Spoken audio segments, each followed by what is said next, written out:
Food అనేది చాలా important లైఫ్లో. మంచి ఫుడ్ తినండి, మంచి నిద్రపోండి, మంచిగా ఆలోచించండి. మన ఆలోచనతో మన లైఫ్ వే ఉంటుంది.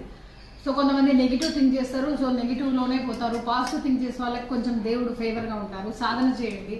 సాధన చేస్తే ఏంటంటే మనకు పెద్ద ప్రాబ్లం కూడా చిన్న ప్రాబ్లం చేస్తాడు దేవుడు.